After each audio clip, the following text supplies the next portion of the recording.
Mrs Samantha Richards ने दूसरी raw में खिड़की के साथ पहली कुर्सी पर बैठे हुए इस लड़के को चौथी बार घूरा। वह इस वक्त भी बड़ी बेनियाजी से खिड़की से बाहर देखने में मसरूफ था।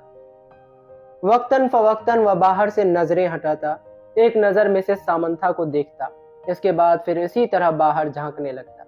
इस्लामाबाद के एक गैर मुल्की स्कूल में वह आज पहले दिन इस क्लास की बायोलॉजी पढ़ाने के लिए आई थी। वह एक डिप्लोमेट की बीवी थी और कुछ दिन पहले ही इस्लामाबाद अपने शौहर के साथ आई थी। टीचिंग इनका प्रोफेशन था और जिस जिस मुल्क में इनके शौहर की पोस्टिंग हुई वह वहां सिफारत खाना से मुंसलिक स्कॉलर्स में पढ़ाती रही। अपने से पहले बायोलॉजी पढ़ाने वाली टीचर मिसेस मैरीन की स्कीम ऑफ वर्क को ही जारी रखते हुए उन्होंने क्लास के साथ कुछ इब्तदाई तारुफ और गुफ्तगू के बाद दिल और निज़ाम दौरान खून को डायग्राम राइटिंग बोर्ड पर बनाते हुए उसे समझाना शुरू किया। डायग्राम की वजाहत करते हुए उन्होंने इस लड़के को खिड़की से बाहर झांकते हुए देखा। पुरानी तकनीक का इस्तेमाल करते हुए अपनी नजरें इस लड़के पर मरकूज रखते हुए उन्होंने अचानक बोलना बंद कर दिया। क्लास में एकदम खामोशी छा गई। इस लड़के ने सर घुमाकर अंदर देखा।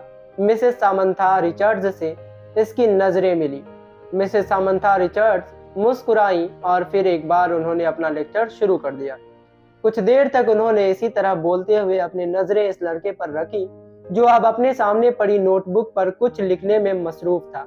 इसके बाद मिसेस सामंथा रिचर्ड्स ने अपनी तवज्जो क्लास में मौजूद दूसरे स्टूडेंट्स पर मरकूज कर ली। उनका ख्याल था वह खासा शर्मिंदा हो चुका है, वह दोबारा बाहर नहीं देखेगा। मगर सिर्फ 2 मिनट के बाद उन्होंने उसे एक बार फिर खिड़की से बाहर मुतवज्जा देखा। वह एक बार फिर बोलते बोलते खामोश हो गई। बिला तवक्कुफ इस लड़के ने गर्दन मोड़कर फिर उनकी तरफ देखा। इस बार मिसेस सामंथा रिचर्ड्स मुस्कुराई नहीं बल्कि कदरे संजीदगी यानी कि सीरियसली से उसे देखते हुए एक बार फिर लेक्चर देना शुरू कर दिया। चंद लम्हे गुजरने के बाद उन्होंने राइटिंग बोर्ड को देखने के बाद दोबारा इस लड़के को देखा तो वह एक बार फिर खिड़की से बाहर कुछ देखने में मसरूफ था। मसरूफ यानी कि बिजी। इस बार गैर महसूस तौर पर इनके चेहरे पर कुछ नाराजी नमूदार हुई और वह कुछ झंझलाते हुए खामोश हुई। और इनके खामोश होते ही इस लड़के ने खिड़की के बाहर से अपनी नजरें हटाकर उनकी तरफ देखा। इस बार इस लड़के के माथे पर भी कुछ शिकने थी। एक नजर मिसेस सामंथा रिचर्ड्स को नागवारी से देखकर वह एक बार फिर खिड़की से बाहर देखने लगा। इसका अंदाज इस कदर तौहीन आमेज था कि मिसेस सामंथा रिचर्ड्स का चेहरा सुर्ख हो गया। सालार तुम क्या देख रहे हो? उन्होंने सख्ती से पूछा। नथिंग, एक लफ्जी जवाब आया। वह अब चुभती हुई नजरों से उन्हें देख रहा था। तुम्हें पता है मैं क्या पढ़ा रही हूँ?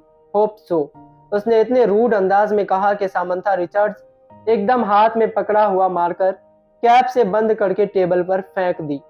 यह बात है तो फिर यहाँ आओ और यह डायग्राम बनाकर इसको लेबल करो। उन्होंने स्पंज के साथ राइटिंग बोर्ड को साफ करते हुए कहा। एक के बाद देगरे लड़के के चेहरे पर कई रंग आए। उन्होंने क्लास में बैठे हुए स्टूडेंट्स को आपस में नजरों का तबादला करते हुए देखा।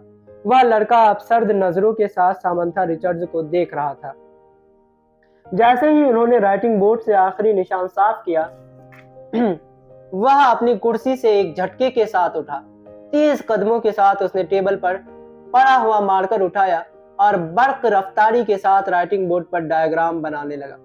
पूरे 2 मिनट 57 सेकंड के बाद उसने मार्कर पर कैप लगाकर उसे मेज पर उसी अंदाज में उछाला जिस अंदाज में सामंथा रिचर्ड्स ने उसे उछाला था, और सामंथा रिचर्ड्स की तरफ देखे बगैर अपनी कुर्सी पर आकर बैठ गया। मिसेस रिचर्ड्स ने उसे मारकर उछालते या अपनी कुर्सी की तरफ जाते नहीं देखा। वह बेयकीनी के आलम में राइटिंग बोर्ड पर 3 मिनट से भी कम अरसा में बनाई जाने वाली इस लेबल्ड डायग्राम को देख रही थी जिसे बनाने में उन्होंने 10 मिनट लिए थे, और वह इनकी डायग्राम से ज्यादा अच्छी थी। वह कहीं भी मामूली सी गलती भी नहीं ढूंढ सकी। कुछ खफीफ सी होते हुए उन्होंने गर्दन मोड़कर एक बार फिर इस लड़के को देखा। वह फिर खिड़की से बाहर देख रहा था। आज के लिए बस इतना ही, फिर अगली कहानी यहीं से।